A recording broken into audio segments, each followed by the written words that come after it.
అగ్రకులాలు నడుపుతున్న కాలేజీలు ఇప్పుడు వాళ్ళదే బలం, శిక్షా వ్యవస్థ మొత్తం వాళ్ళది. రేపు ఏ కేసును కూడా రుజువు కాలేదని కొట్టేసే అవకాశాలు చాలా ఎక్కువ. దాని మీద పోరాడాల్సిన అవసరం ఉంది.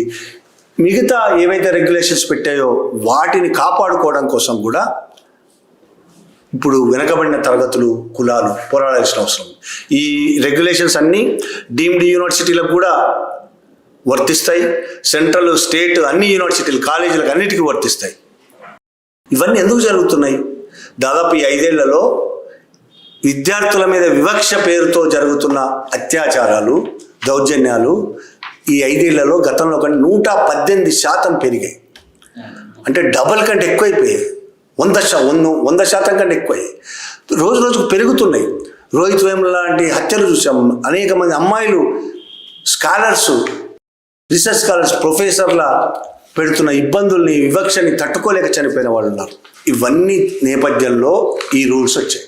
ఈ రూల్స్ వచ్చిన తర్వాత ఒక్కసారిగా అగ్రకులాలు మొత్తం దేశవ్యాప్తంగా, ముఖ్యంగా నార్త్ ఇండియాలో అగ్రకులాలు మొత్తం రోడ్డు మీదకి వచ్చాయి. నిన్నటిదాకా మోడీయే మా దేవుడు, మోడీ లేకపోతే దేశం లేదు, మోడీని వ్యతిరేకించే వాళ్ళు పాకిస్తాన్ వెళ్ళిపోండి, యోగిని వ్యతిరేకించే వాళ్ళు పాకిస్తాన్ వెళ్ళిపోండి అని నినాదాలు చేసిన, గొంతు చించుకున్న వాళ్ళందరూ ఇవాళ మోడీకి వ్యతిరేకంగా నినాదాలు చేస్తూ రోడ్డెక్కారు.